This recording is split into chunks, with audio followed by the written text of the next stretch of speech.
আব্বে হালা, এগুলো পরে বল। আগে বল তার বয়ফ্রেন্ডের কি খবর? তার বয়ফ্রেন্ডের কথা শুনলে তুই চেঞ্জ হারিয়ে ফেলতে পারিস। কি এমন কথা যা শুনে আমি অজ্ঞান হয়ে যেতে পারি? ভয় পাবি না তো? রাজ কখনো কাউকে ভয় পায় না। এখন বল। কথাটা হচ্ছে ভাবির কোনো বয়ফ্রেন্ড নেই। ভাবি তোকে মিথ্যা কথা বলছে। আব্বে হালা, তোরে মারতে যে পরিমাণে মন চাইতেছে, মনে হয় মেরে গুলিস্তানে মরে তোরে ফেলে দিয়ে আসি। এই সামনে একটা কথা এভাবে কেউ বলে? হি হি। তোর হাসি বন্ধ কর।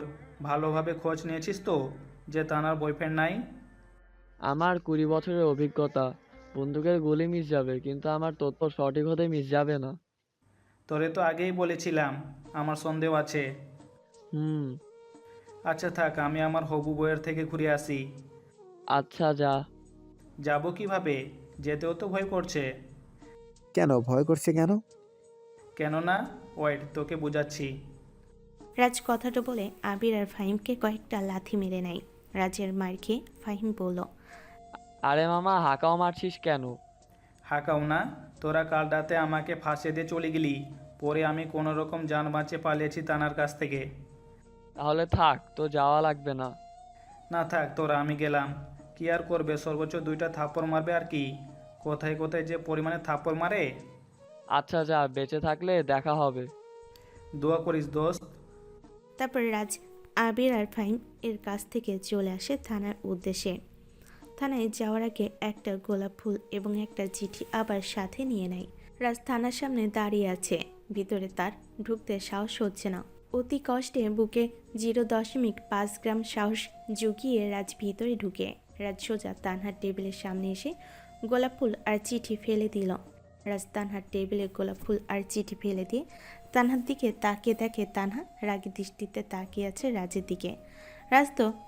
রাজের তো প্রাণ যায় যেই অবস্থা। রাজ তানহার রাগী দৃষ্টি দেখে সুরসুর করে থানা থেকে বেরিয়ে যেতে লাগলো। রাজ কয়েক পা হাঁটতেই তানহা তার সামনে চলে এলো। তানহার রাগী দৃষ্টিতে তাকিয়ে আছে রাজের দিকে। তানহার এভাবে তাকানো দেখে রাজ তার দুহাত দিয়ে গাল ঢেকে ধরে। এমন সময় তানহার রাজের গলা ধরে টানতে টানতে জেলের ভিতর ঢুকিয়ে দেয়। রাজকে জেলের ভিতর ঢুকিয়ে তানহার রাজের সামনে সে ঠাস ঠাস করে একটা থাপ্পড় মেরে দেয়। রাজ ভাবতে পারেনি এভাবে হঠাৎ করে তানহা তাকে থাপ্পড় মেরে দিবে। গালে হাত দিয়ে রাজ তানহার দিকে তাকিয়ে আছে। এমন সময় তানহা রাজকে রেগে বলল, কিরে, কাল তো ফোনে খুব উম্মুয়া দিতেছিলি, এখন থাপ্পড় খেতে কেমন লাগে? আর তুই কাল রাতে কি করলি? সিগারেট খাইয়ে আমাকে মারার প্ল্যান করেছিলি? আমি আবার মারার প্ল্যান কেমনে করলাম? আমার কাছে সিগারেট খেতে যেমন লাগে ঠিক সেটাই তো বলেছি। এখন আপনি যদি টান দেন, সেটা কি আমার দোষ? হুম, সম্পূর্ণ দোষটা তোর। কারণ কারণ তুই আমাকে মিথ্যা কথা বলে সিগারেট খাইয়েছিস। মিথ্যা কথা কি আমি একে বলেছি? আপনিও তো মিথ্যা কথা বলেছেন। আমি আবার কখন কি মিথ্যা কথা বললাম? ওই যে 2 দিন আগে রাতে বললেন আপনার বয়ফ্রেন্ড আছে, এই কথাটা তো পুরোই মিথ্যা। মানে তুই কিভাবে জানলি? নাকে ঢপ মারতেছিস তাই না? আমি কোনো ঢপ মারতেছি না। আপনার বিষয়ে সব খোঁজ খবর নিয়েছি আমি। তুই আমার খোঁজ খবর কেন নিবি? ভবিষ্যৎ বউ বলে কথা, একটু তো খোঁজ খবর নিতেই হয়। একে তো কাল রাতে উম্মুয়া, উম্মুয়া বলে আমার রাগ উঠিয়েছিস, এখন কিন্তু রাগ উঠাবি না। আহ, মানে চুমু দিলে আবার রাগ ওঠে নাকি? চুমু দিলে তো রাগ ভাঙে। সেই চুমু আর এই জোর করে ফোনে উম্মুয়া দেওয়া চুমু এক না। ওয়েট, দেখাইতেছি এক কিনা।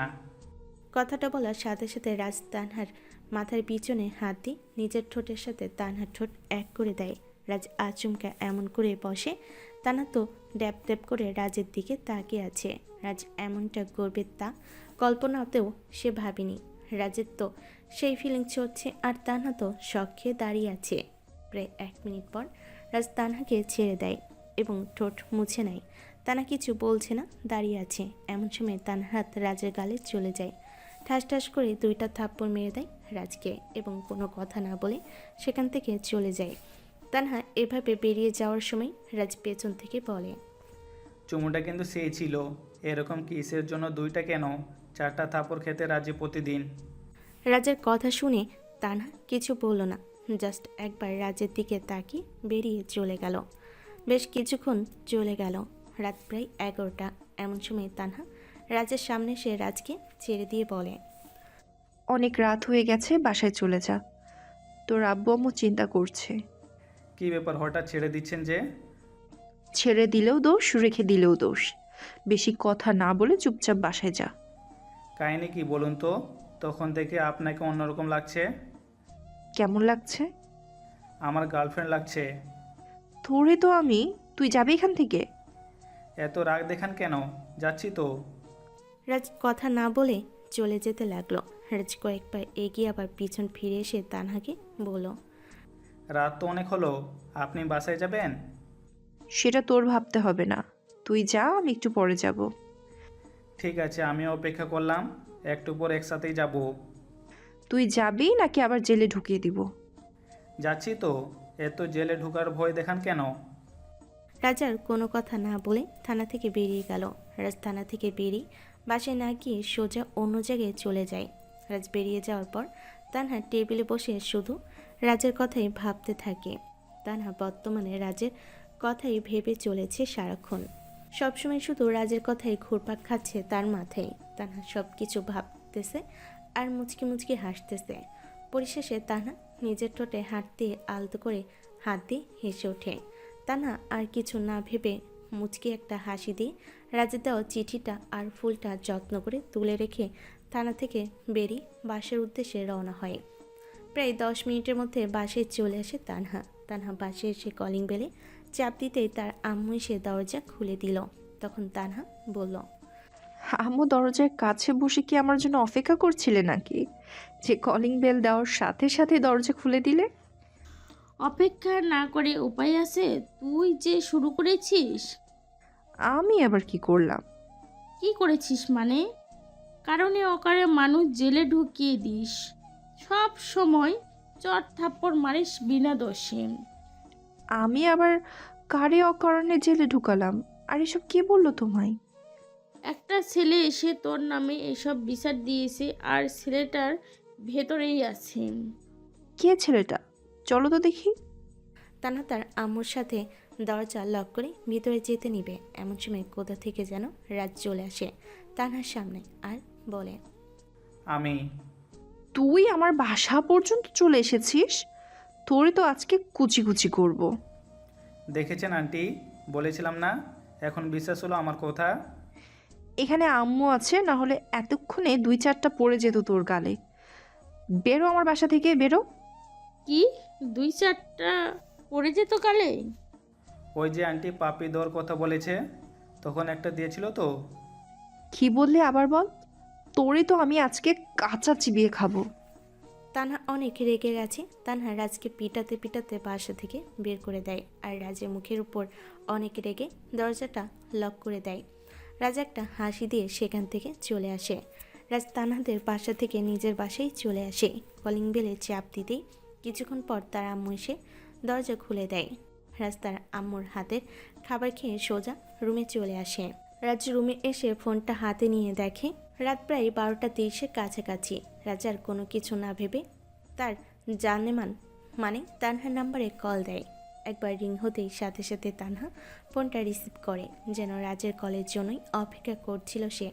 তানহা কল রিসিভ করে বলে, কি রে, তোর কি লজ্জা শরম নাই? আজকে আবার ফোন করেছিস? বাহ, একবার কল দিতেই নাম্বারটা চিনে ফেললেন। ভালোবাসা না থাকলে এটা হয় না। নিশ্চয়ই নাম্বারটা সেভ করে রেখেছিলেন।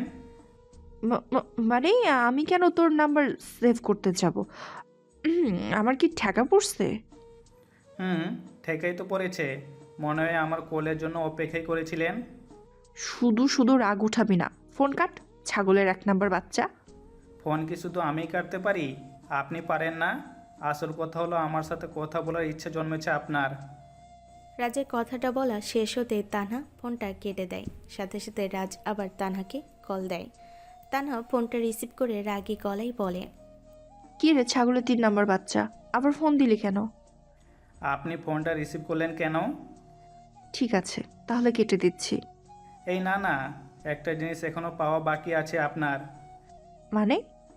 মানে হলো এই যে, যাও এবার ঘুমাও। তানহাকে কিছু বলার সুযোগ না দিয়ে রাজ ফোনটা কেটে দিল, কারণ এতক্ষণ বাংলার ঐতিহাসিক সব গালি রাজের শোনা হয়ে যেত। রাজার কোনো কিছু না ভেবে তানহার একটা ছবি বুকের সাথে জড়িয়ে ধরে ঘুমিয়ে পড়ে। এভাবে কেটে গেল প্রায় 3 মাস। এই 3 মাসে রাজ প্রতিনিয়ত তানহার পিছনে ঘুরঘুর করেছে। প্রতিদিন করে একটা চিঠি দেওয়া আর একটা করে গোলাপ দেওয়া, যেটা রাজের প্রতিদিনের রুটিন। এই 3 মাসে রাজ নিজেকে বিন্দুমাত্র চেঞ্জ করেনি। তানহাও রাজের ডাকে সাড়া দেয়নি। রাজ বুঝতে পারছে না তানহার মনে কি চলছে। তানা কি রাজকে ভালোবাসে নাকি না, এটাই রাজ নিজেই বুঝে উঠতে পারছে না। রাজ প্রায় সময় তানহাকে রাগিয়ে দেয়, যার ফলে রাজ ঠাস ঠাস করে থাপ্পড় খায় এখনও প্রতিদিন। তানহা মাঝে মাঝে রেগে রাজকে জেলে ঢুকিয়ে দেয়, আবার কিছুক্ষণের মধ্যে কিছু একটা ভেবে ছেড়ে দেয়। কোনো সময় ভালোভাবে কথা বলে তো কোনো সময় রাগী দৃষ্টিতে কথা বলে। এভাবেই চলে গেল 3 মাস। এই 3 মাসে রাজ তানহাকে একটু দুর্বল করতে পারেনি নিজের ভালোবাসার প্রতি। 3 মাস পর রাজ সকাল সকাল ঘুম থেকে উঠে ফ্রেশ হয়ে নাস্তা করে বেরিয়ে পড়ল সেই থানা মানে তানহার উদ্দেশ্যে। রাজের কাছে সকাল সকাল বলতে বেলা 10টা। রাজ একটা সিগারেট ধরিয়ে খেতে খেতে থানায় চলে এলো। আসার সময় প্রতিদিনে নাই আজও একটা গোলাপ ফুল আর একটা চিঠি নিয়ে এসেছে। রাজ সোজা তানহার টেবিলে গিয়ে গোলাপ ফুলটা আর চিঠিটা রেখে দিয়ে বলল, কিছু জরুরি কথা আছে আপনার সাথে। আমি জানি তুই কি বলবি, তাই সময় নষ্ট না করে এখন এখান থেকে যা, আমার কাজ আছে। রাখুন আপনার কাজ, আমি আজ শেষবারের মতো বলছি, আমার কথাটা মন দিয়ে শুনুন। বল কি বলবি।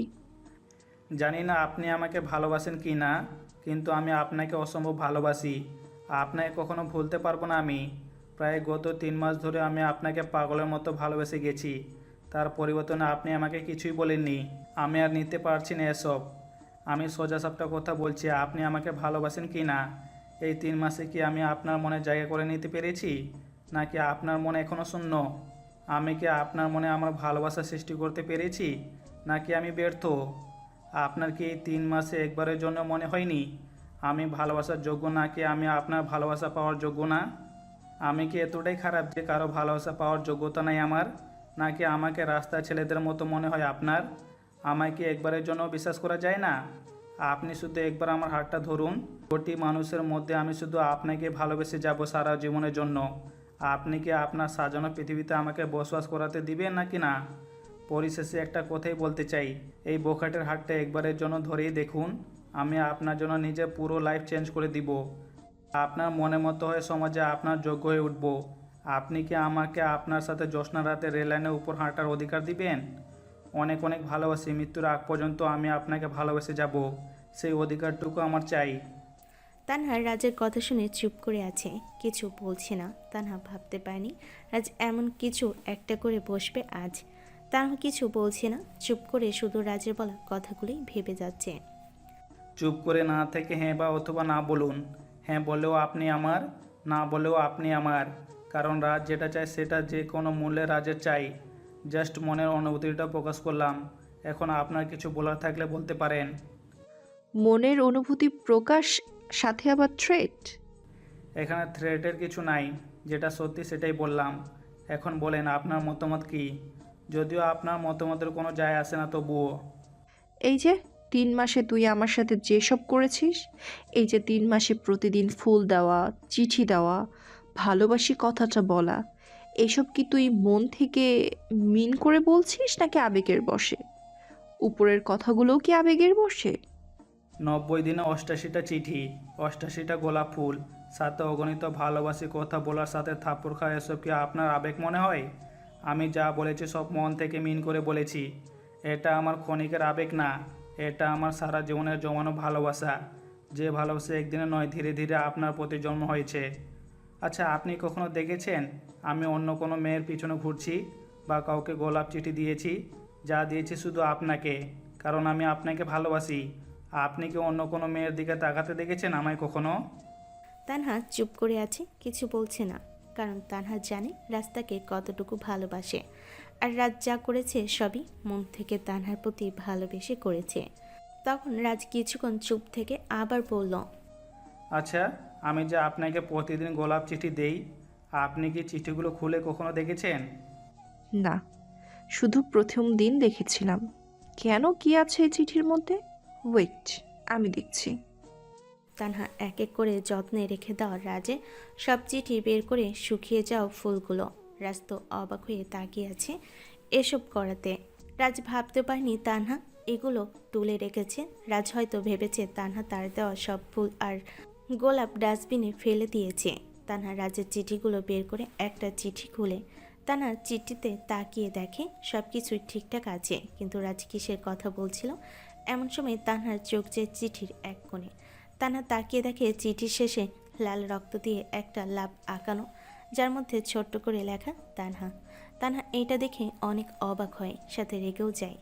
তারপর তানহা এক এক করে আরও কয়েকটা চিঠি খুলে দেখে সেমভাবে রক্ত দিয়ে লাভ আঁকানো, যার মধ্যে তানহা নামটা বিদ্যমান। তানহা ভাবতে পারেনি রাজ তার জন্য এমনটা করতে পারে। কখনো রাজ তাকে এতটা সাইকোভাবে ভালোবাসে সেটা তানহা এই চিঠিগুলো না খুললে বুঝতে পারতো না। প্রত্যেকটা চিঠিতে লাল রক্ত শুকিয়ে বসে আছে, কোনো রকম বোঝা যাচ্ছে যে এটা রক্ত। তানহা প্রায় কয়েকটা চিঠি দেখতে বোঝা যায় রাজ সব চিঠিতে রক্ত দিয়ে তার নাম লিখেছে। এটা দেখে তো তানহা অনেক রেগে যায় আর ঠাস ঠাস করে দুইটা থাপ্পড় মেরে দেয় রাজকে। রাজ তো তানহার থাপ্পড় খেয়ে অবাক হয়ে তাকিয়ে আছে তানহার দিকে। তানও অনেক রেগে তাকিয়ে আছে রাজের দিকে। রাজ বুঝতে পারছে না তানহা কেন এইভাবে তার দিকে রেগে তাকিয়ে আছে। তখন তানহা বলল, এই, তুই এটা কি করেছিস? তুই কি সাইকো? আমি সাইকো। শুধু আপনার বেলায় আপনাকে পাওয়ার জন্য আমি সাইকো। এইভাবে কেউ শরীর থেকে রক্ত বের করে প্রতিনিয়ত? এইভাবে তো মারা যেতি। মারা গেলে যেতাম, সমস্যা নাই। যেখানে আপনার ভালোবাসা পাবো না সেখানে বেঁচে থেকে লাভ আছে? আমি মরে গেলে তো কারো চোখে বিন্দু পরিমাণ জল আসবে না, শুধু আমার বাবা মা ছাড়া। এই চুপ, একদম এরকম কথা বলবি না। তোর কিছু হয়ে গেলে আমার কি হবে? আপনার কি হবে মানে? আরে গাধা, আমি তোকে ভালোবাসি। তোর কিছু হয়ে গেলে সবচেয়ে বেশি কষ্টটা তো আমি পাবো, এটাও বুঝিস না? সত্যি আমাকে ভালোবাসেন না আমাকে সান্ত্বনা দিচ্ছেন?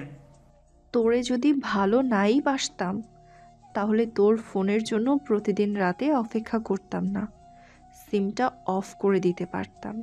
আমি যদি তোরে ভালো নাই বাসতাম তাহলে তোর দেওয়া গোলাপ ফুল আর চিঠি এত যত্নে তুলে রাখতাম না। তোরে যদি ভালো নাই বাসতাম তাহলে আমার আশেপাশে সারাক্ষণ তোকে ঘুরঘুর করতে দিতাম না, সোজা জেলে ঢুকিয়ে দিতাম।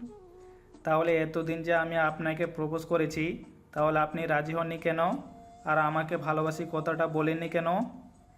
তোকে ভালোবাসি কথাটা বলিনি, কারণ তোকে আমার পিছে ঘোরাতে ভালো লাগতো। আর অতি সহজে কারোর ভালোবাসা পেয়ে গেলে তার গুরুত্ব আমরা কমিয়ে দিই। তাই তোকে একটু কষ্ট করালাম আর আমার পিছে নাকে দড়ি দিয়ে ঘোরালাম। এই 3 মাসে তাহলে আমাকে এত থাপ্পড় মেরেছেন কেন? আমি তোর সিনিয়র, তাই থাপ্পড় মারতাম। মানুষ সিনিয়র হলেই কি থাপ্পড় মারে নাকি?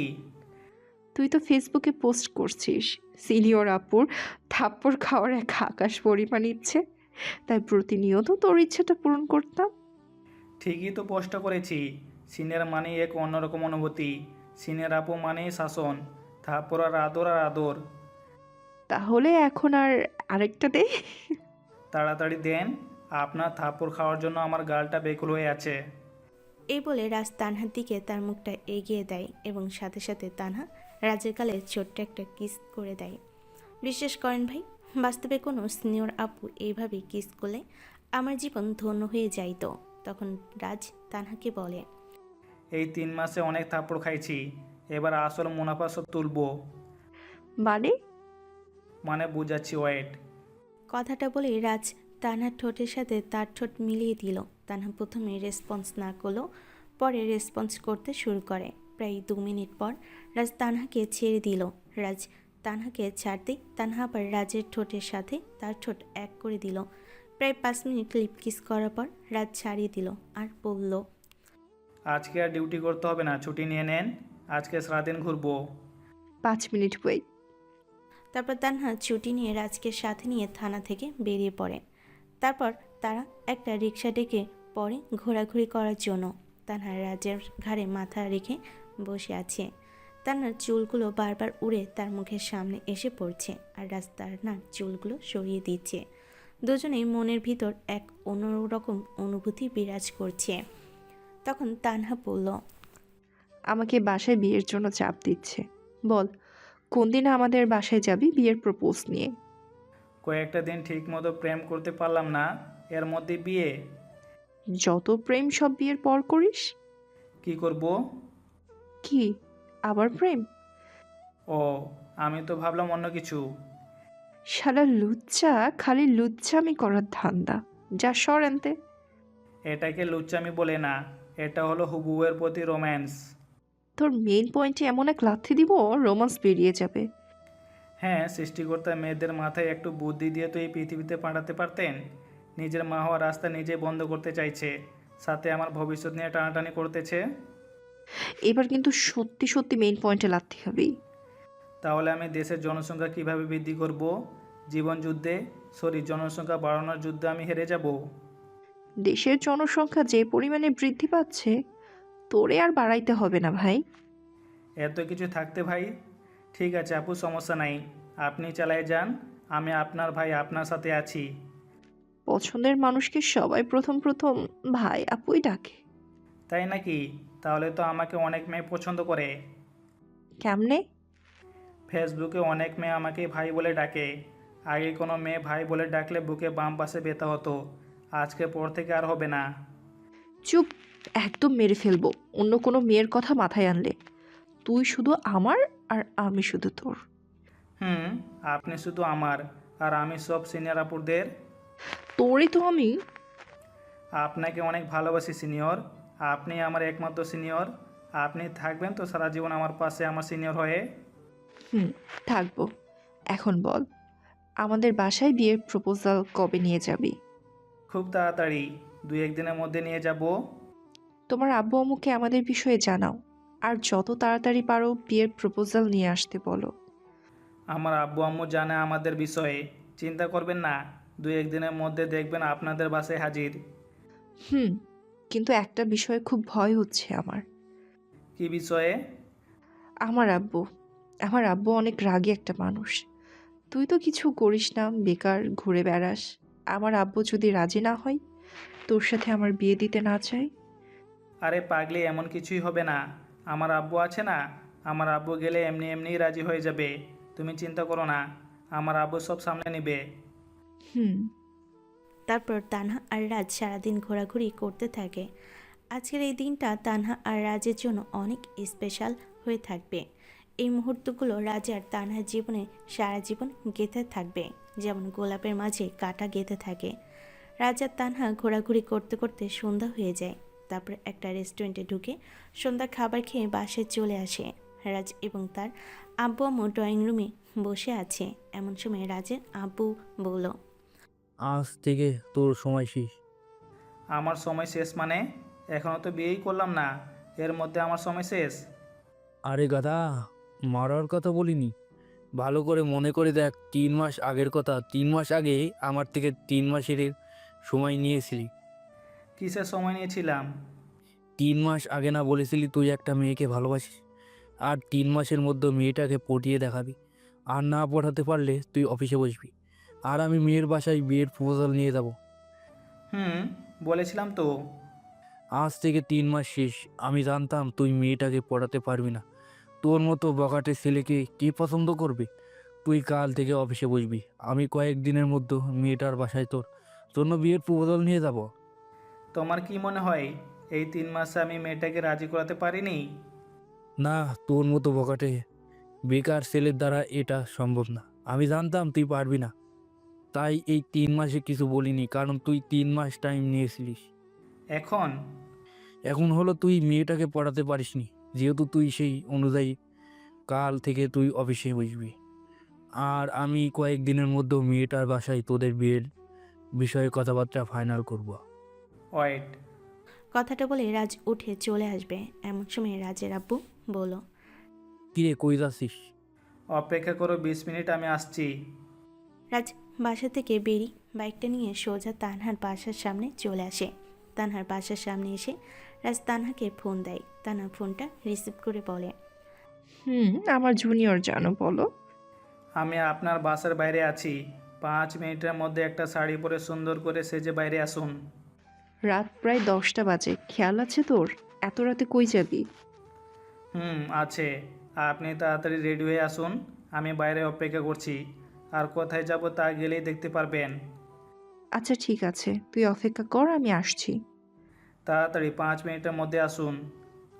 তানা ফোনটা কেটে দিয়ে বেলকুনিতে বেরিয়ে আসে। রাজ তানাকে একটা ফ্লাইং কিস ছুঁড়ে দেয়, তানহাও একটা ফ্লাইং কিস ছুঁড়ে দেয়। রুমের ভিতর ঢুকে পড়ে। প্রায় 20 মিনিট পর তানহা রেডি হয়ে বাইরে বেরিয়ে আসে। তানহাকে দেখে রাজ আবার ক্রাশ খেয়ে গেল। রাজ তানহার দিকে একধানে তাকিয়ে আছে। রাজকে এভাবে তাকিয়ে থাকতে দেখে তানহা লজ্জা পেয়ে বলল, কি রে, এভাবে কি দেখছিস? আপনাকে দেখি আজকে পুরোই পরীর মতো লাগছে আপনাকে, আবার ক্রাশ খেয়ে গেলাম। ক্রাশ খাওয়া হইলে বল, এখন এত রাতে কোথায় নিয়ে যাচ্ছিস? গেলেই দেখতে পারবেন, উঠুন। তানহার কোনো কথা না বলে বাইকে উঠে রাজকে পিছন থেকে জড়িয়ে ধরে। চারিদিকে হালকা আলোয় অন্ধকার হয়ে আছে, আর পাশ দিয়ে শাসা করে একের পর এক গাড়ি আসছে যাচ্ছে। সব কিছু যেন কেমন একটা অন্যরকম অনুভূতি সৃষ্টি করে। বাইকের পিছনে প্রিয় মানুষটি জড়িয়ে ধরে আছে, আর অন্ধকারে একের পর এক গাড়ি ক্রস হচ্ছে, সাথে হালকা মৃদু ঠান্ডা বাতাস বয়ে চলেছে। আসলে এক অন্যরকম অনুভূতি ফিলিংস জাগিয়ে তুলে, পরিবেশটা পুরো উপভোগ করার মতো। রাতের অন্ধকার রাস্তা এমনিতেই উপভোগ করার মতো, তারপর যদি প্রিয় মানুষটা সাথে থাকে তাহলে তো কোনো কিছুই মন খারাপ করে থাকতে পারে না। রাজার তানহা পরিবেশটার সাথে তাল মিলিয়ে অনুভূতিগুলো জাগিয়ে তুলছে। প্রায় 10 মিনিট পর রাজ তানহাকে নিয়ে তার বাসায় চলে আসে।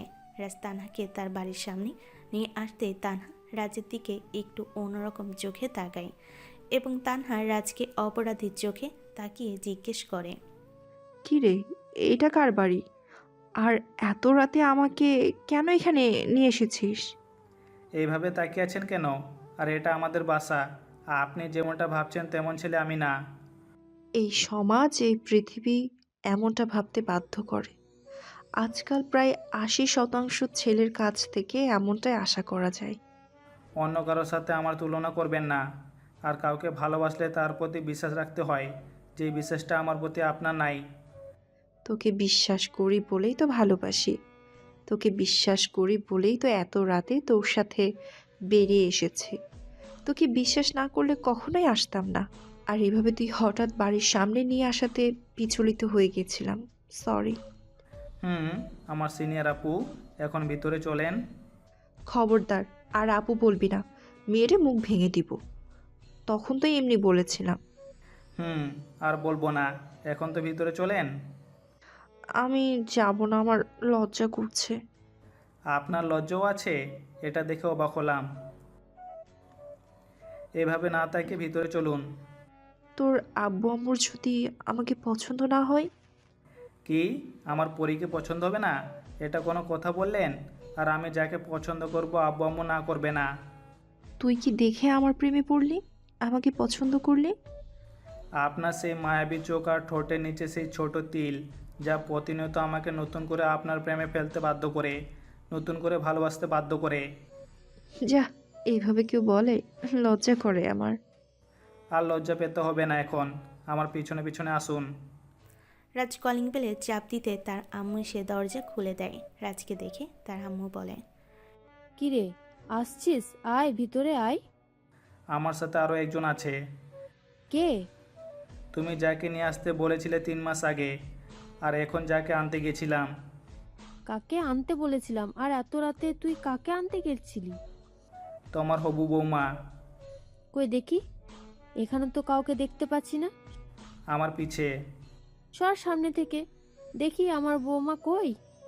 রাজকে সামনে থেকে তার আম্মু সরিয়ে দেয়। রাজের আম্মু সামনে তাকিয়ে দেখে পুতুলের মতো লক্ষ্মী একটি মেয়ে লজ্জার মাথা নিচু করে দাঁড়িয়ে আছে। তানা হেসে রাজের আম্মুকে সালাম করে। তখন রাজের আম্মু তানহার দিকে তাকিয়ে বলে, রাজের আম্মু সামনে তাকিয়ে দেখে পুতুলের মতো লক্ষ্মী একটি মেয়ে লজ্জা পেয়ে মাথা নিচু করে দাঁড়িয়ে আছে। তানা এসে রাজের আম্মুকে সালাম করে। তখন রাজের আম্মু তানহার দিকে তাকিয়ে বলে, বুঝলাম না, তোমার মতো লক্ষ্মী সুন্দর একটা মেয়েকে আমার ছেলে কেমনে পটালো? দুনিয়ার কি ছেলের অভাব ছিল নাকি যে এই গাধাটার প্রেমে পড়লে? নাকি কোনো তাবিজ টাবিজ করেছে তোমায়? উফ, কেমনটা না লাগে। আসলে কি তুমি আমার আম্মু নাকি অন্য কেউ? যতই কিছু বলো না কেন, আমাকে মন থেকে ভালোবাসে আর কখনো ছেড়ে যাবে না। তাই এসব পেঁচাল না পেরে ভিতরে আসতে দাও। এত সুন্দর লক্ষ্মী একটা মেয়ের জীবনটা এভাবে ধ্বংস করলি? কি লক্ষ্মী মেয়ে? তুমি ভুল করছো আম্মু। তোমার সামনে ঢং ধরে আছে। কোনো কিছু হলে 2 সেকেন্ডও লাগে না, তার আগে আমার গালে হাত চলে আসে। তুই চুপ কর। তোকে সোজা করতে হলে হাত চালানোর ছাড়া কোনো বিকল্প নেই। তুমি হাত কেন, লাঠিও চালাতে পারো। কোনো সমস্যা নাই মা, শুধু ওকে একটু মানুষ করিও। আম্মু, দোয়া করবেন যেন মানুষ করতে পারি পিটিয়ে পিটিয়ে। এই কয়েকদিনে এমনি অনেক সোজা হয়ে গেছে, কথা না শুনলে গাধা পিটিয়ে মানুষ করব। তোমার মতো মেয়েই তো আমার বৌমা হওয়ার যোগ্যতা রাখে। ফুল পারমিশন দিয়ে দিলাম তোমাকে। ওকে মানুষ করার দায়িত্ব এখন থেকে তোমার। আমরা তো আর কিছু বলতে পারি না। এই দুনিয়াতে আমার আপন বলতে কেউ নাই ভাই। বিশ্বাস আর করবো কারে? সব আমাকে মারার প্ল্যান। আম্মু, আমি যদি তোমাদের অত্যাচারে মরে যাই তাহলে অন্তত 40টা করে দিও। পাঠক পাঠিকারা কিছু খেতে পারবে। তুই চুপ কর। আসো মা, ভিতরে আসো। তানহাকে রাজের আম্মু ভিতরে নিয়ে গেল এবং রাজ ভিতরে যাওয়ার আগে তার আম্মু দরজাটা লাগিয়ে দিল। রাজ হাঁ করে তার দিকে চেয়ে রইল আর মনে মনে 3 গ্রাম দুঃখ নিয়ে বলল, হালার আমার লাভ লস নাই, পুরোই জীবনটা লস। মন চাইতেছে সব কয়টাকে লাথি মায়েরা বাসাতে বের করে দেই। সব কয়টা পোল্টিবাজ। রাজের আম্মু দরজা খুলে দিয়ে বলল, কি রে, কিছু বললি? কই না তো। আয় তাহলে, ভিতরে আয়। রাজ ভিতরে গিয়ে দেখতে পায় তার আব্বু তানহার সাথে কথা বলছে আর হাসাহাসি করছে। এটা দেখে তো রাজ জ্বলে যাইতেছে আর রাস্তার ঠোঁট কামড়িয়ে ধরে। রাস্তার আম্মুর পাশে গিয়ে সোফায় বসে কথা বলতে থাকে। রাস্তার আব্বুর দিকে তাকিয়ে দেখে তার আব্বু তার দিকে ভুরু কুঁচকে তাকিয়ে আছে আর তার মুখটা বাংলার ছয়ের মতো করে রাখছে। রাজের তো তার আব্বু ফেস দেখে অনেক হাসি পাচ্ছে। রাজ ভালো করে জানে তার আব্বুর কি হয়েছে। রাজ চোখ দিয়ে ইশারা করে তার আব্বু যে কি হয়েছে। রাজের আব্বু মাথা নাড়িয়ে বলল, কিছু হয়নি। তখন রাজ তার আব্বুকে বলল, আব্বু, তোমাকে এমন লাগছে কেন? অসুস্থ নাকি? না, তাহলে মুখটা এরকম বাংলা পাঁচের মতো করে রাখছো কেন? মনে হচ্ছে কোথাও হেরে গেছো। ভাবতেও অবাক লাগে তুই এই কাজটা করেছিস, নাকি আবার বুজুং বাজুং বুঝিয়ে নিয়েছিস। ভুজুং ভাজুং বুঝিয়ে কাউকে বিয়ে করা যায় না। আর আমি তোমার ছেলে আব্বু, আমি কোথাও হারি না। হয় জিতি, না হলে কেড়ে নেই। আমি যেহেতু জিতে গেছি, এখন তুমি তোমার শর্ত পালন করো। কিসের সত্য? ওই যে আমি জিতে গেলে তুমি নিজে বিয়ের প্রপোজাল নিয়ে যাবে আর আমাকে অফিসেও বসতে হবে না। আমার যখন মন চাইবে তখন বসবো। কথা যেহেতু দিয়েছি, পালন তো করতেই হবে। আচ্ছা তানহামা, তোমার আব্বু আম্মু কি বাসায় আছে? জি আঙ্কেল, বাসায় আছে। কেন, কি হয়েছে? কি আর হবে, আমার কপালটাই খারাপ। কেন, কি হয়েছে আঙ্কেল? আর বলো না মা, আমি রাজের সাথে এর বাজি ধরেছিলাম যে ও তোমাকে পড়াতে পারবে না। ও যদি তোমাকে রাজি করাতে পারে, আমি নিজে তোমাদের বাসায় রাজ আর তোমার বিয়ের কথা বলবো। এখন তুমিও রাজি হয়ে গেল, আর আমাকেও এখন শর্ত অনুযায়ী তোমাদের বাসায় বিয়ের প্রপোজাল নিয়ে যেতে হবে। ও আঙ্কেল, এই ব্যাপার, তাই তো বলি তখন থেকে কিসের হার জিত আর বাজির কথা বলছে। আচ্ছা, তোমার আব্বু আম্মুকে বলে দিও আমরা কাল আসছি তোমাদের বাসায়। ঠিক আছে আঙ্কেল। তারপর সবাই মিলে আড্ডা দিতে থাকে আর হাসাহাসি করতে থাকে। তারা সবাই আড্ডা দিচ্ছে, এমন সময় কলিং বেল বেজে উঠল। তখন রাজ বলল, এত রাতে আবার কে এলো? আমি দেখছি। রাজের আম্মু উঠে দরজা খুলতে গেল। রাস্তার আব্বু আর তানহার সাথে আড্ডা দিতে লাগলো। আড্ডা দেওয়ার এক পর্যায়ে হঠাৎ করে কোনো কথা না বলে রাজের আব্বু বলে উঠে তার রুমে চলে গেল। রাজা তানহা তার আব্বুর দিকে তাকিয়ে আছে। হঠাৎ কি হলো কিছুই বুঝতে পারছে না। হঠাৎ রাজ কিছু একটা দেখে উঠে চলে যেতে লাগলো। ওখানে কি হচ্ছে তা না কিছুই বুঝতে পারছে না। রাজ কয়েক পা এগোতেই পিছন থেকে তার আম্মু তাকে বলে, বাবা রাজ, কই যাচ্ছিস? দেখ তোর সাথে কে দেখা করতে এসেছে। আমি কারোর সাথে দেখা করতে পারবো না। ওই মহিলাকে বলেন এখান থেকে চলে যেতে। আমি আসতে মানা করা সত্ত্বেও কেন দেখা করতে আসে? আম্মুকে কেউ এভাবে বলে? আম্মু হয় না? কার আম্মু? কিসের আম্মু? আমার একটা মাত্র আম্মু, সেটা হলো একমাত্র তুমি। জন্ম দিলেই কি মা হয়ে যায় নাকি? নেক্সট টাইম যেন আর আমাদের বাসায় না আসে। ওই মহিলাকে বলে দাও। রাজ চুপ কর। প্লিজ আম্মু, ওই মহিলাকে এই বাসা থেকে বের হয়ে যেতে বলো, আর কখনো যেন না আসে। আমি বারবার মানা করা সত্ত্বেও কেন আসে বুঝি না। কেন এসে বারবার আমার রাগ উঠায়? চলে যাবে তার আগে একটুও কথা বললে তো যা। কালকে বিকেলেও এসেছিল, তুই ছিলি না দেখে আজ রাতে আসতে বললাম। ওনার মুখটা দেখতেও আমার ঘৃণা হয়। কথা বলা তো দূরের কথা, আমি আমার জীবনে একটা মানুষকে খুব ঘৃণা করি, সেটা হলো আমার জন্মদাত্রী মা। নেক্সট টাইম যেন আমার সাথে দেখা করতে না আসে বলে দাও, আর এখান থেকে চলে গেলে খুশি হতাম। কথাগুলো বলে রাজ উপরে চলে গেল। রাজের কথাগুলো শুনে রাজের আম্মু সাথে থাকা মহিলাটা বাসা থেকে বেরিয়ে গেল। রাজের আম্মু হতাশ হয়ে সোফায় বসে পড়ল। কিছু একটা ভেবে মুচকি হাসলেন তিনি। এদিকে তানা সোফায় বসে বসে সব কিছু দেখছে। কি হচ্ছে কিছুই বুঝতে পারছে না। ওই মহিলাটাই বা কে? রাজের আম্মু আবার কেন বলল রাজের মা? উনি যদি রাজের আম্মু হয় তাহলে বর্তমানে ইনিকে রাজ বা তার আব্বুই কেনই বা এভাবে চলে গেল? কোনো কিছুই বুঝতে পারছে না তানহা। সব কিছুই মাথায় জট পাকিয়ে যাচ্ছে। তানা কিছুক্ষণ চুপ থেকে রাজের আম্মুকে জিজ্ঞেস করেই বসলো। আচ্ছা আন্টি, কিছুক্ষণ আগে যে মহিলাটা এসেছিল উনি কে? রাজের আম্মু। রাজের আম্মু তো আপনি, উনি কিভাবে হয়? আর উনি রাজের আম্মু হলে রাজ আপনাকে কেন আম্মু বলে ডাকে? আমি রাজের সৎ মা, আর উনি হলো রাজের জন্মদাত্রী মা। মানে কিছুই বুঝতে পারছি না, একটু খুলে বলুন তো। রাজের যখন 6 কি 7 বছর, তখন কিছু একটা কারণে রাজের আব্বু আম্মুর ডিভোর্স হয়ে যায়। কী কারণে ডিভোর্স হয় তা রাজের আব্বু আমাকে এখনও বলেনি। রাজ তখন অনেক ছোট। রাজের কথা চিন্তা না করে রাজের আম্মু আলাদা হয়ে যায়। এমনকি রাজের কথা একটিবারও চিন্তা করেনি যে রাজের কি হবে। রাজকেও তার আম্মুর সাথে নিয়ে যায়নি। রাজ তার আব্বুর সাথেই থাকতো। রাজ তখন অনেক কান্নাকাটি করতো। রাজের আব্বু কি করবে কিছু বুঝতে পারছিল না। রাজকে তখন তিনি সামলাতেই পারতো না। রাজের ভবিষ্যতের কথা চিন্তা করে রাজের আব্বু তখন আমাকে বিয়ে করে নিয়ে আসে।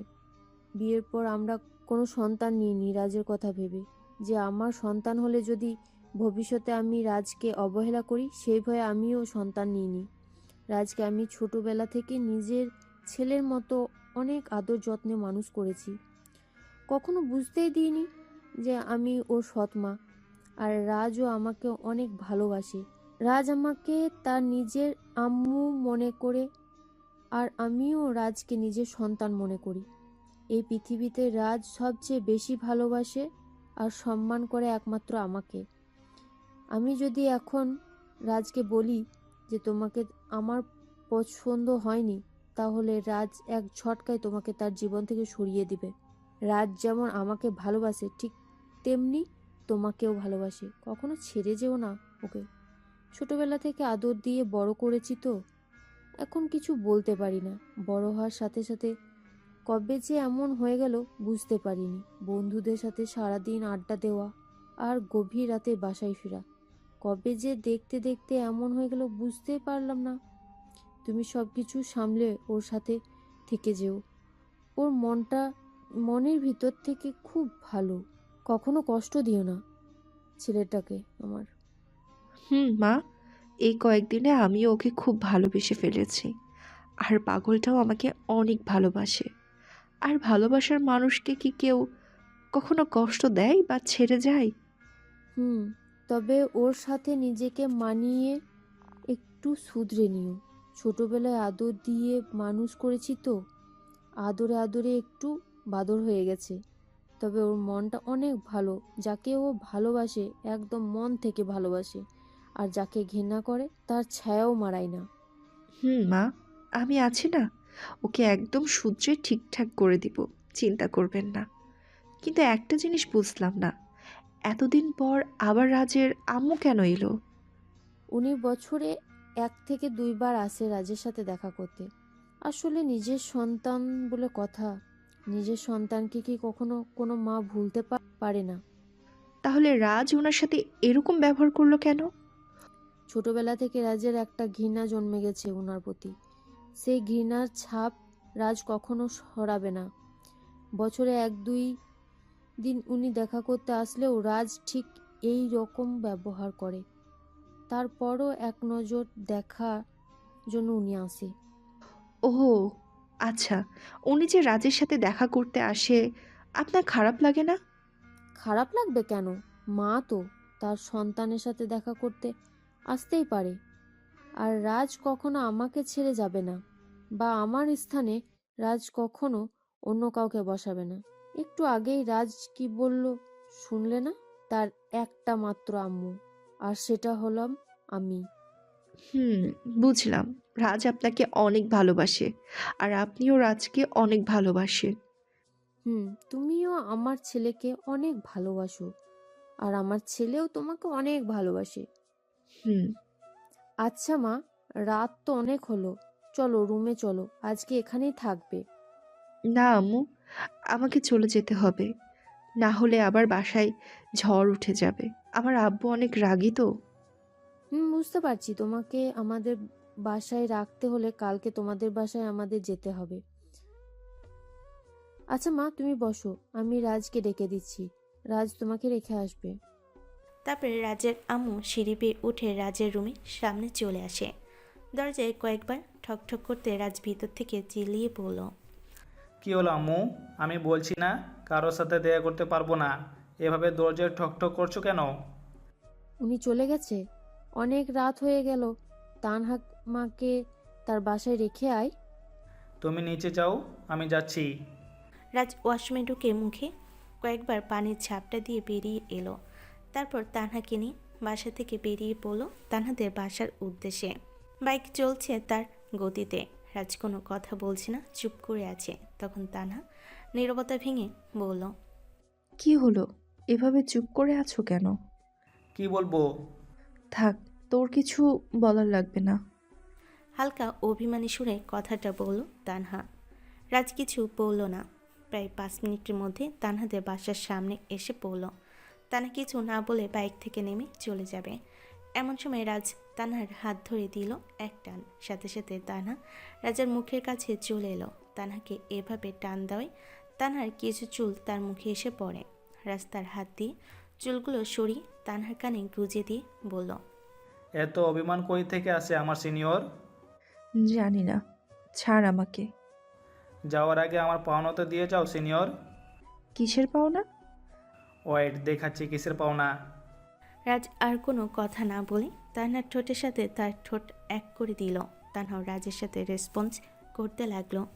প্রায় 2 মিনিট পর রাজ তানহাকে ছেড়ে দিল। রাজ তানহাকে ছেড়ে দিতেই তানহা রাজের গালে একটা পাপ্পি দিয়ে দৌড় দিয়ে ভিতরে চলে গেল। রাজ একটা মুচকি হাসি দিয়ে সেখান থেকে চলে এলো। পরদিন সকাল 10টা। রাজ এখনও ঘুমিয়ে আছে। রাজের ফোনে একের পর এক কল আসতে লাগে। রাজের তো মাথা গরম হয়ে যাচ্ছে। ফোনের দিকে তাকিয়ে দেখে তানহা। ফোনটা রিসিভ করে বলে, কি হলো, এত ফোন দিচ্ছেন কেন? ভালোবাসেন বলে কি কিনে নিয়েছেন নাকি? আমার রাগ ওঠাবি না বলে দিলাম। আজকে না তোর আব্বু আম্মুকে নিয়ে আসার কথা, আমাদের বাসায় আসার কথা ছিল না? অনেক কষ্টে আব্বুকে ম্যানেজ করে বাসায় রেখেছি। তাড়াতাড়ি আঙ্কেল আন্টিকে নিয়ে আয়। তুমি 30 মিনিট ওয়েট করো, আমরা যাচ্ছি। রাজ ঘুম থেকে উঠে ফ্রেশ হয়ে নিচে নেমে এলো। রাজ তাকিয়ে দেখে তার আব্বু আম্মু রেডি হয়ে কোথাও যাচ্ছে। রাজ তখন তার আব্বুকে বলল, আব্বু আম্মু, তোমরা এত সকাল সকাল কোথায় যাচ্ছ? যাচ্ছি এক জায়গায়। কেন? আজ না আমাদের তানাদের বাসা যাওয়ার কথা তোমাদের? সেখানেই তো যাচ্ছি। তাহলে আমাকে রেখে যাচ্ছ কেন? আমার বিয়ে আর আমি যাব না? তোরে কখন থেকে ডাকছি, তোর তো কোনো পাত্তাই নাই। তুই না আসলে আমরা কি করব? তোমরা 5 মিনিট দাঁড়াও, আমি আসছি। রাজ উপরে এসে রেডি হয়ে নিল। প্রায় 10 মিনিট পর রাজ তার আব্বু আম্মুর সাথে নিয়ে তানহাদের বাসার উদ্দেশ্যে বের হলো। প্রায় 10 মিনিট পর রাজ তানহাদের বাসায় চলে এলো। কলিং বেল কলিং বেলে চাপ দিতেই তানহা এসে দরজা খুলে দিল। হয়তো তাদের জন্যই অপেক্ষা করছিল। তানহা রাজের আব্বু আম্মুকে সালাম দিয়ে তাদেরকে ভিতরে নিয়ে গেল। রাজের সাথে তার আব্বু আম্মু ড্রয়িং রুমে বসে আছে। তানহার আম্মু এসে তাদেরকে নাস্তা দেয় এবং কথাবার্তা বলতে থাকে। প্রায় 2 মিনিট পর তানহার আব্বু রুম থেকে বেরিয়ে আসে। রাজ তানহার আব্বুকে সালাম দেয়। তিনি সালাম নিয়ে রাজের আব্বু আম্মুর সাথে কুশল বিনিময় করে। সবাই একসাথে বসে আছে। এমন সময় তানহার আব্বু রাজকে উদ্দেশ্য করে বলে উঠল, তা তুমি এখন বর্তমানে কি করো? কি করি মানে?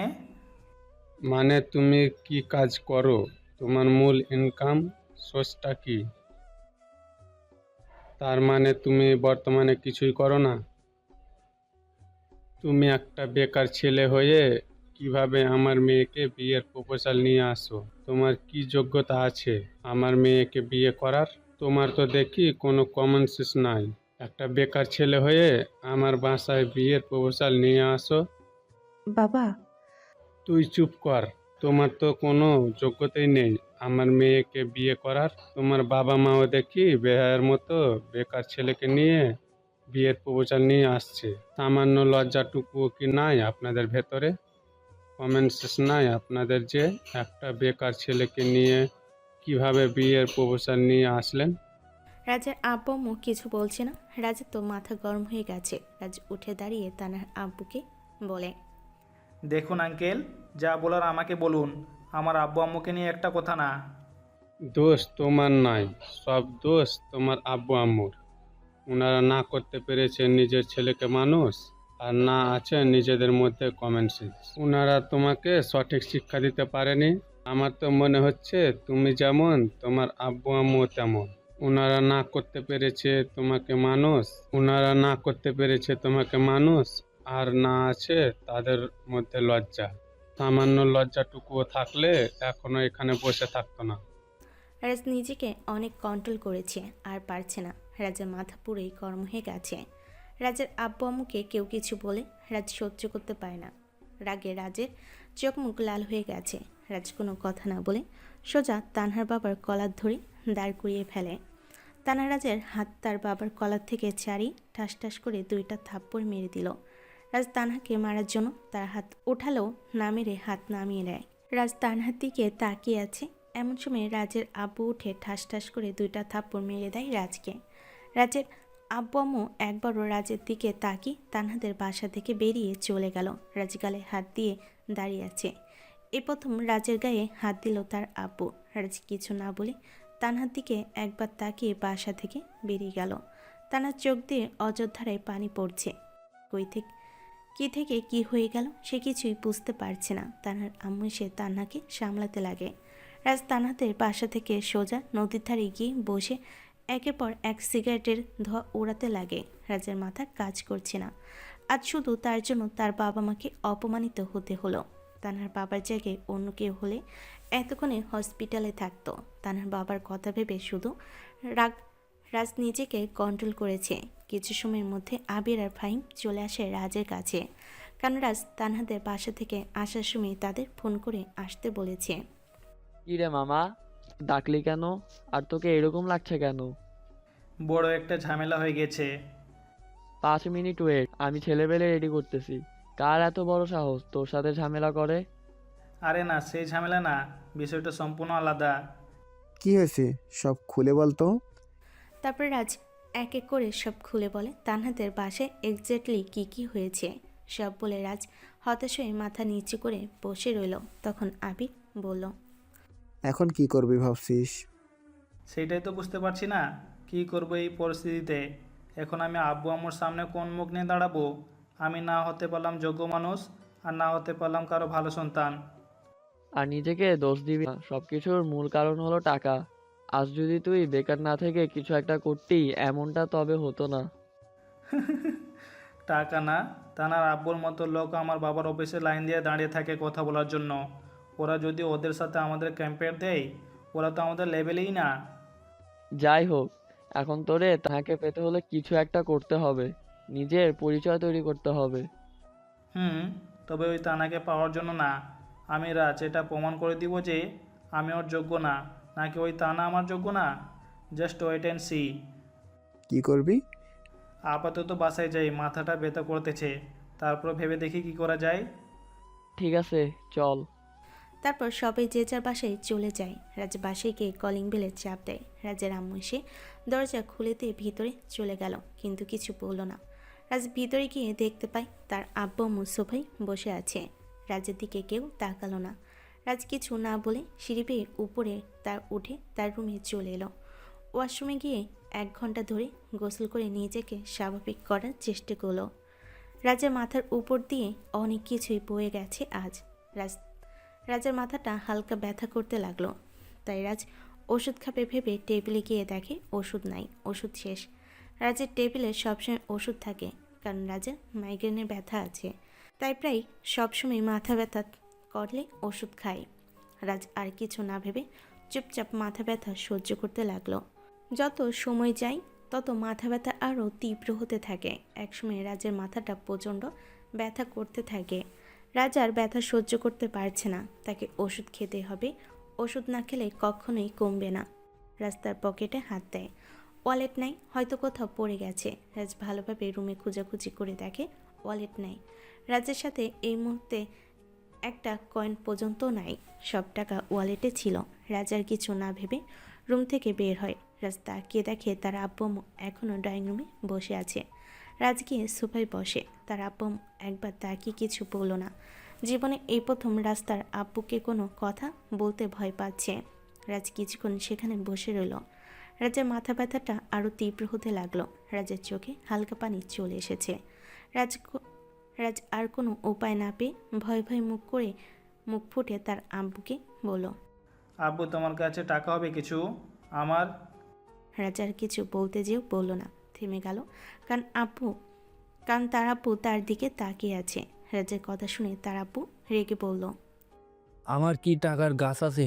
তোরে একটা টাকাও দিতে পারবো না। তুই আমার কত টাকা নষ্ট করেছিস খেয়াল আছে? একটা টাকাও তো ইনকাম করার সামর্থ্য নাই।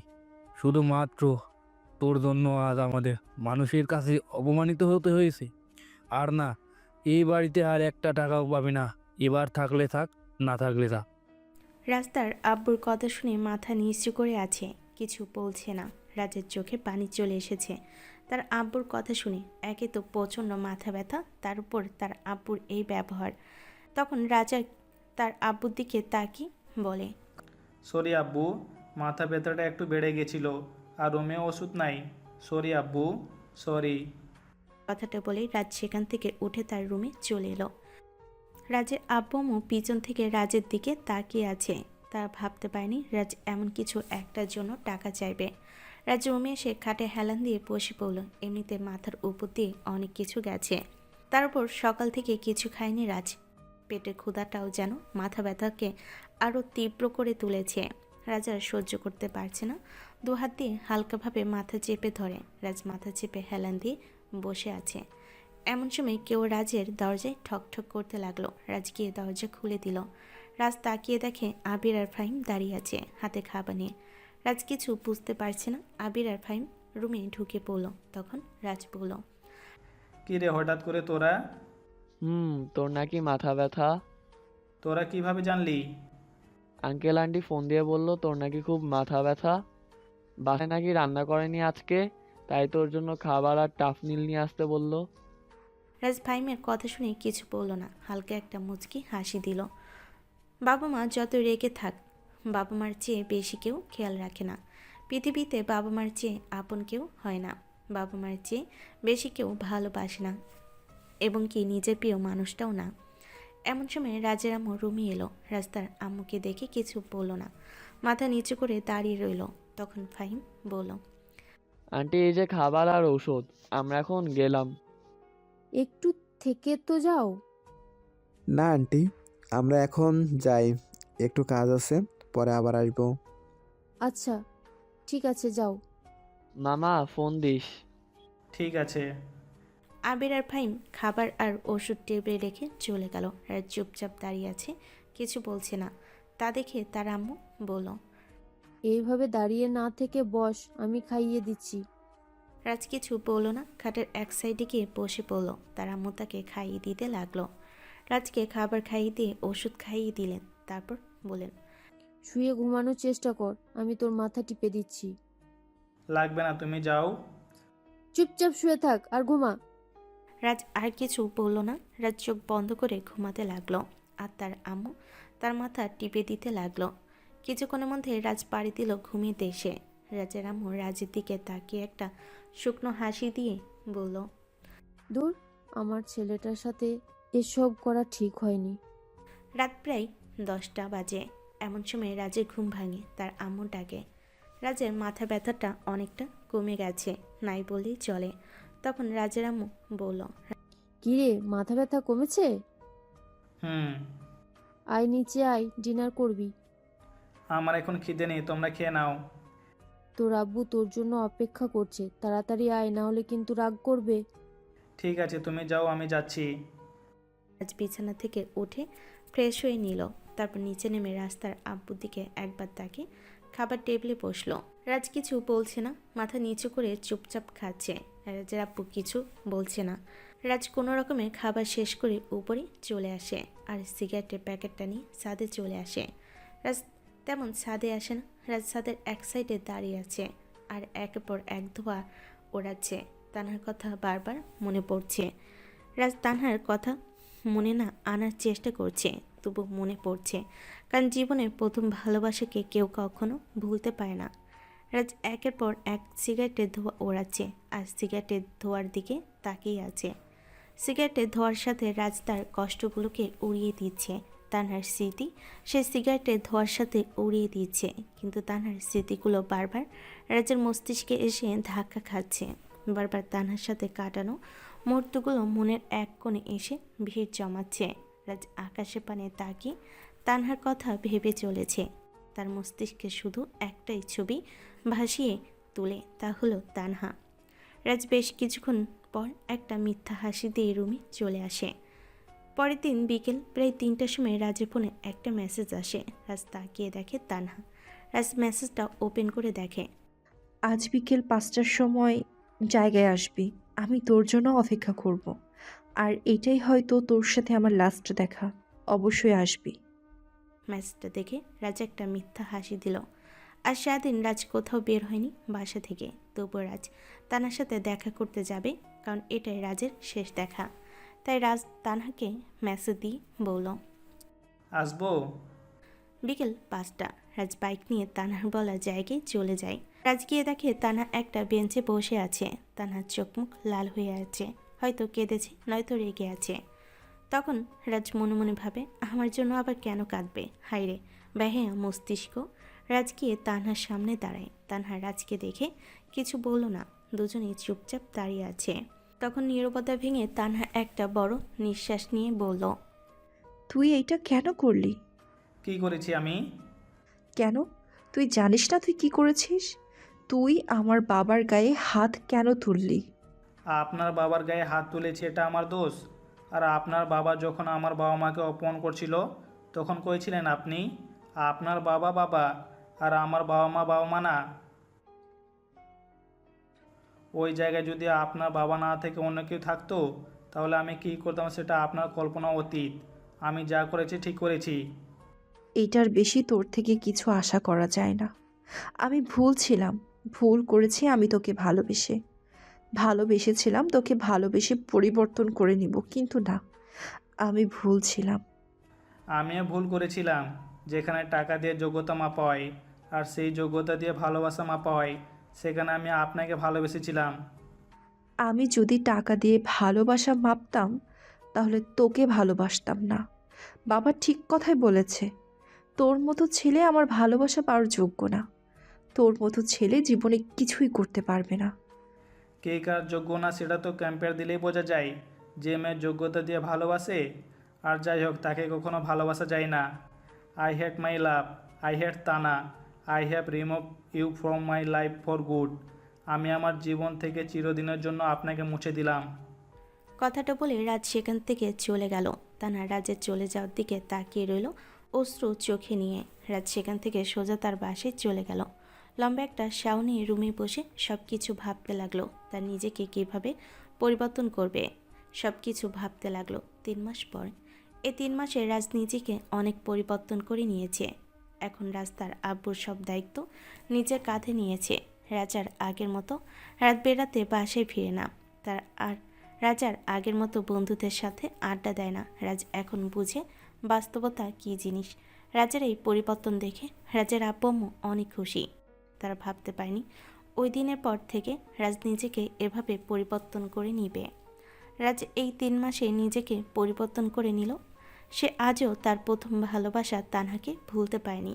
এই 3 মাসে রাজের তানহার সাথে কোনো যোগাযোগ বা দেখা পর্যন্ত হয়নি। রাজ সারাদিন কাজের মধ্যে ডুবে থাকলেও রাতে যখন বাসে আসে তখন প্রতি সেকেন্ডে তার তানহার কথা মনে হয়। রাজ প্রতি সেকেন্ডে তানহাকে অনুভব করে। তানহার শূন্যতা যে রাজের মনকে প্রতিনিয়ত খুন করছে। রাজ আজও তার খুনিকে অসম্ভব ভালোবাসে। রাজ সারাদিন অফিসে কাজ করে যখন বাসায় ফিরে তানহার কথা মনে হয়, তখন আর রাজ নিতে পারে না। রাজের অসহ্য মাথা ব্যথার সৃষ্টি হয়, যার ফলে রাজ 2টা টাপলিন আর আস্তার সঙ্গী। তানহার শূন্যতা যেন রাজের ভালোবাসাকে দিন দিন বাড়িয়ে তুলেছে আর আফসোসে পরিণত করেছে। প্রিয় মানুষের থেকে দূরে গেলেই বোঝা যায় তার গুরুত্ব কতটুকু আমাদের কাছে। ঠিক সেমভাবে রাজ তানহাকে প্রতি ক্ষণে ক্ষণে নিজের কল্পনাতে অনুভব করে। তানহার নাম শুনলে আজও সে পিছন ফিরে রয়। রাত 10টা। রাত ছাদের এক কোণে দাঁড়িয়ে দাঁড়িয়ে সিগারেট টানছে। এই সিগারেটই আজ রাজের একমাত্র সঙ্গী, যার সাথে কখনো মান অভিমান বিচ্ছেদ হয় না। এই সিগারেটই জানে রাজের মনে লুকানো সব দুঃখ কষ্টের কথা। বাকি সবাই তো রাজের মুখে সেই শুকনো কৃত্রিম হাসি দেখে, কিন্তু মনের ভিতরে লুকিয়ে থাকা চাপা কান্নার আওয়াজ কেউ শুনতে পায় না। রাজের মানিব্যাগের এক কোণে এখনও তানহার ছবি। রাজ জানে না তানহা এখন কেমন আছে বা কী করছে, কোথায় আছে। তানহার কথা মনে হলে রাজ মানিব্যাগের কোণ থেকে ছবিটা বের করে তাকিয়ে থেকে একটা হাসি দেয়, যে হাসিতে লুকিয়ে আছে মনের ভিতরে হাজারো কষ্ট। রাজার এই সব কিছু নিতে পারছে না। তানহাকে সে কোনোভাবেই ভুলতে পারছে না, কিন্তু তানহাকে তার ভুলতেই হবে, এটাই চরম বাস্তব। তানহা কি আজ রাজের কথা মনে করে কাঁদে, নাকি সে রাজকে ভুলে গিয়ে নতুন করে জীবন সাজিয়েছে? সে রাজের কথা ভাববে কেন? কারণ সে রাজকে ভালোবেসে ভুল করেছে এবং সেই ভুলটা সে শুধরে নিয়েছে। রাজ তানহাকে কোনো মতেই ভুলতে পারছে না দেখে রাজ একটা সিদ্ধান্ত নেয়, যে সিদ্ধান্ত তানহাকে ভুলিয়ে দিতে সাহায্য করবে। যে সিদ্ধান্তের ভিত্তিতে রাজ তানহাকে ভুলে নিজের জীবন আবার নতুন করে সাজাবে। বাস্তবতা কি রাস্তা এখন বুঝে, তাই যে কোনো মূল্যে হোক তার তানহাকে ভুলতে হবে আর নিজের জীবনকে এগিয়ে নিয়ে যেতে হবে।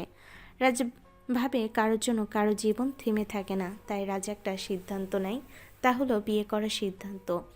তাই রাজ ছাদ থেকে নেমে সোজা তার আব্বু আম্মুর রুমে গিয়ে তার আব্বুর পাশে বসে বলল, আব্বু আম্মু, তোমাদের সাথে আমার কিছু গুরুত্বপূর্ণ কথা আছে।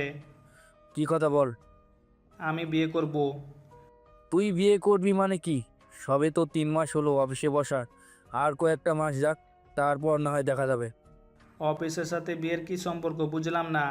আর আমি বিয়ে করলে অফিসের দিকে ফোকাস রাখতে পারবো, সেদিকে তোমাদের চিন্তা করা লাগবে না। সেইটা তো বুঝলাম, কিন্তু হঠাৎ করে বিয়ে?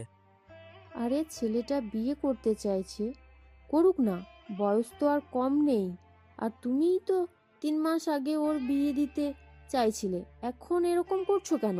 বাসায়ও একজন লাগে সময় কাটানোর জন্য। বুঝলাম। আচ্ছা, তোর কি পছন্দের কেউ আছে? থাকলে বল, আমরা বিয়ের প্রপোজাল নিয়ে যাই। না আব্বু, আমার পছন্দের কেউ নেই। নিজের পছন্দে একবার ঠকেছি, দ্বিতীয়বার আর ঠকতে চাই না। তাই তোমরা যাকে পছন্দ করবে আমি চোখ বুজে তাকে বিয়ে করব। আচ্ছা ঠিক আছে, আমরা মেয়ে দেখতেছি। দেখো, তবে একটা কথা, 3 দিনের মধ্যেই যেন বিয়েটা হয়। 3 দিনের মধ্যে কেমনে সম্ভব? কত আত্মীয় স্বজন, শপিং করা, বাসা আসা, জানো আরও অনেক কাজ, সব মিলিয়ে না হলেও 7 দিন লাগবে। আমি এত কিছু জানি না। 3 দিনের মধ্যে বিয়ে করব মানে জাস্ট 3 দিন।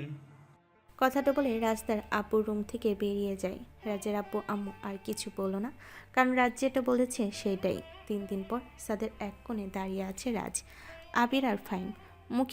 রাজের মুখে সিগারেটের ধোঁয়া, চারিদিকে হইচই হচ্ছে।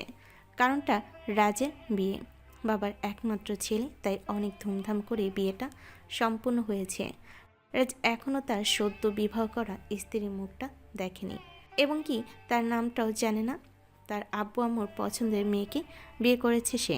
চারিদিকে আনন্দের রাশ, কিন্তু রাজের মনে এক অন্য অজানা কিছু ভয় সৃষ্টি করছে। রাজ গভীর চিন্তায় মগ্ন হয়ে সিগারেট টানছে।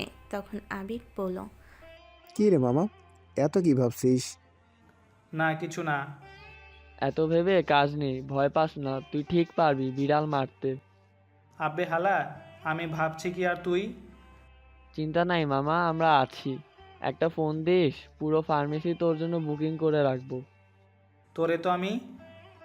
আরে মামা চ্যাতস ক্যা, দেশের জনসংখ্যা যে পরিমাণ বৃদ্ধি পাচ্ছে, লাগবে তো। তোদের সাথে তর্ক করে পারা যাবে না, তোরা থাক। আর একটা কথা, আমি তাদের সাথে তর্ক করি না যারা শারীরিকভাবে অসম্পূর্ণ। শারীরিকভাবে অসম্পূর্ণ তুই কারে করলি?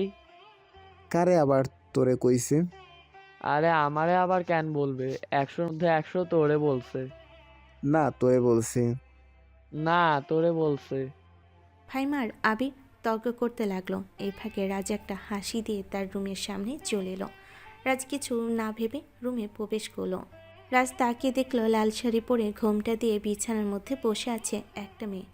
রাজ দরজাটা লক করে মেয়েটার সামনে গিয়ে দাঁড়ায়। রাজ কি বলবে কিছু ভেবে পাচ্ছে না। কোথা থেকে শুরু করবে, কোথা থেকে শেষ করবে, কিছুই ভেবে পাচ্ছে না। যেখানে আজ তানহার থাকার কথা, সেখানে আজ অন্য কেউ। রাজ কিছু না ভেবে বলল, আচ্ছা, আপনার নামটা কি? অবাক হচ্ছেন তাই না? যাকে বিয়ে করলাম তার নাম জানি না? আপনি এখন আমার স্ত্রী, তাই সব কিছু জানার আপনার অধিকার আছে। মূলত আমি আমার ভালোবাসার মানুষটাকে ভোলার জন্য আপনাকে বিয়ে করেছি। আমি একটা মেয়েকে ভালোবাসতাম, সে আমাকে ভালোবাসতো কি না জানি না, কিন্তু আমি আজও তাকে অসম্ভব ভালোবাসি। আমি তাকে কোনো মতেই ভুলতে পারছিলাম না। দিন দিন ডিপ্রেশনে চলে যাচ্ছিলাম। তার সাথে জড়িয়ে থাকা সেই স্মৃতি আমার মনে বারবার ভেসে উঠতো। আজ সে হয়তো অন্য কারোর সাথে সংসার সাজিয়েছে। সে যদি আমাকে ভুলে থাকতে পারে, তাহলে আমি পারবো না কেন? কারোর জন্য কেউ থেমে থাকে না। তার প্রতি ভালোবাসাটা এতটা গভীর ছিল যে তাকে ভুলতে পারিনি। তাই আমি তাকে ভোলার জন্য আপনাকে বিয়ে করা। আপনি ভয় পাবেন না। আমি আপনাকে বলবো না যে আমি আপনাকে স্বামীর অধিকার দিব না, তবে আপনাকে মেনে নিতে আমার 1 দিন, 1 সপ্তাহ, 1 মাস, 1 বছরও সময় লাগতে পারে। সেই সময়টুকু আমি আপনার কাছ থেকে চাই। আপনি কি পারবেন না তার ভালোবাসার স্মৃতি সব কিছু আমার জীবন থেকে মুছে দিয়ে আপনার প্রতি ভালোবাসা সৃষ্টি করতে? কী হলো, কথা বলুন। আপনি কি পারবেন না আমার মনে আপনার প্রতি ভালোবাসা সৃষ্টি করতে? আপনি কি পারবেন না আমার সেই অতীতকে আমার জীবন থেকে মুছে দিতে? রাজ অধীর আগ্রহে মেয়েটার দিকে তাকিয়ে আছে। মেয়েটা কি বলবে এমন সময় মেয়েটি তার মাথা থেকে ঘোমটাটা সারায় এবং রাজ মেয়েটাকে দেখার সাথে সাথে কয়েকবার পিছিয়ে যায়। আজ এমন কিছু কখনোই আশা করেনি। আপনারা ঠিক ধরেছেন, রাজের সামনে যে মেয়েটি বসে আছে তা হলো তানহা। রাজ কিছুই ভাবতে পারছে না কী থেকে কি হচ্ছে। রাজ মুহূর্তের মধ্যেই রেগে গেল। সাথে সাথে তানার হাত ধরে বিছানা থেকে নামি রুম থেকে বের করে তানাকে নিচে নিয়ে আসতে লাগলো। ড্রয়িং রুমে বসেছিল রাজের আব্বু আম্মু এবং তানহার আব্বু আম্মুর সাথে আরও বেশ কয়েকজন। সবাই তাকে দেখে রাজ তানহার হাত ধরে নিচে নামিয়ে আনছে। রাজ অনেকটা রেগে আছে, যা তার চেহারা দেখে বোঝা যায়। রাজ এবং তানহার আব্বু আম্মু ভেবেছিল এমন কিছু একটা হবে। রাজ নিচে নেমে তাকিয়ে দেখে তানহার আব্বু আম্মু আর তার আব্বু আম্মু বসে আড্ডা দিচ্ছে। এটা দেখে রাজ আরও বেশি রেগে যায়। রাজ তানহাকে তার আব্বু আম্মুর দিকে জিটিয়ে দিয়ে তার আব্বু আম্মুকে বলল, আব্বু, এই মেয়ে আমার রুমে কেন? আর ওনাদের এই বাসে ঢুকতে দিয়েছে কেন? যার সাথে বিয়ে তোর হয়েছে সেই তো তোর রুমে থাকবে, আর ওনারা তোর এই বাড়িতে থাকবে না কি থাকবে না সেটা আমি ডিসাইড করব। এত কিছু হওয়ার পরেও তুমি এটা কেন করলে? কারণ সব কিছুর কৃত্রিমভাবে সাজানো হয়েছে। কৃত্রিমভাবে সাজানো হয়েছিল মানে? কিছুই বুঝলাম না আমি তোমার কথা। মনে হচ্ছে তানহাদের বাসায় যেসব ঘটেছিল তা ইচ্ছে করেই ঘটানো হয়েছে। ইচ্ছে করে ঘটানো হয়েছে মানে? তোর সাথে ইচ্ছে করেই সব কিছু করা হয়েছে, তোকে শুধরে দেওয়ার জন্য। এর চেয়ে ভালো রাস্তা আর খোলা ছিল না। আমি জানতাম তুই বিয়ে করলে অফিস বসতি না, সব সময় আমার পিছে পড়ে থাকতি। তাই তোকে বাস্তবতা বোঝানোর জন্য এবং শুধরে দেওয়ার জন্য এই প্ল্যান। আমরা সবাই জানতাম তুই তোর আব্বু আম্মুকে অনেক ভালোবাসিস, তাদের কেউ কিছু বললে তুই সহ্য করতে পারবি না, তাদের অপমান তুই মেনে নিতে পারবি না। তাই তোর আর আমার আব্বু আম্মু সহ এই অপমানের প্ল্যানটা সাজায়, আর তোর যোগ্যতা নিয়ে প্রশ্ন তুলে তোকে পরিবর্তন করার জন্য এই প্ল্যানটা সাজাই। আজ সম্পূর্ণভাবে সার্থক। তানহার কথা শুনে রাজ কি বলবে কিছু ভেবে পাচ্ছে না। রাজ ধপ করে সোফায় বসে পড়ে। রাজ ভাবতে পারেনি তার সাথে এত বড় একটা গেম খেলা হবে তার সাথে।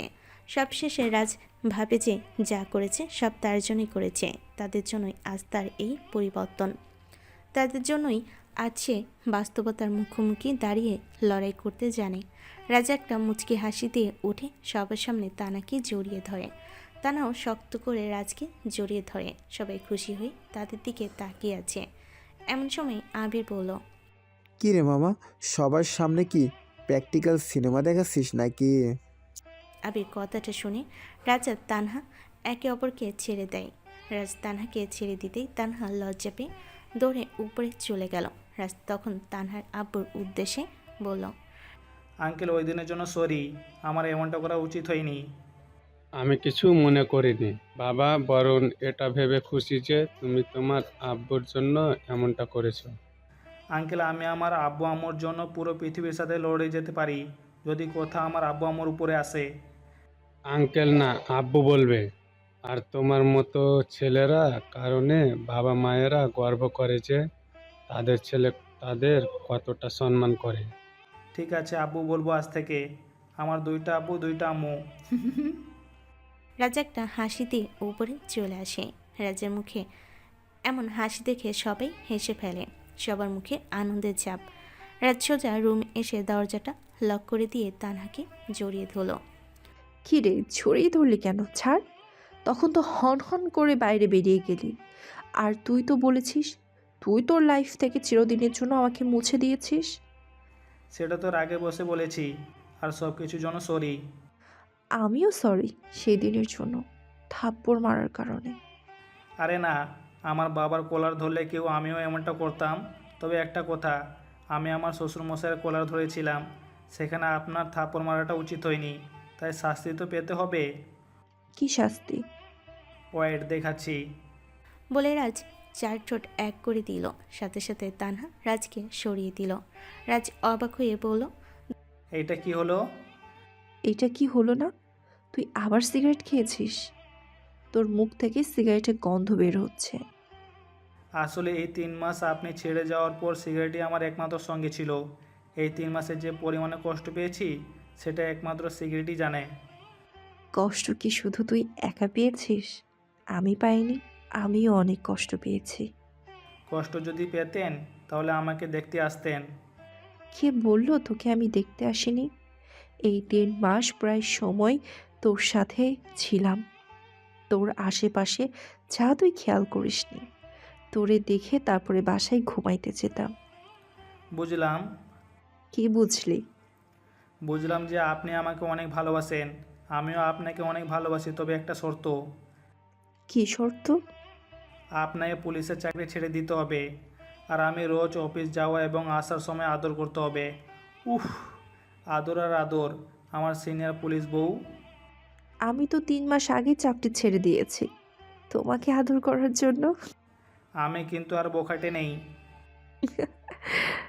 আমিও কিন্তু আর পুলিশ নেই।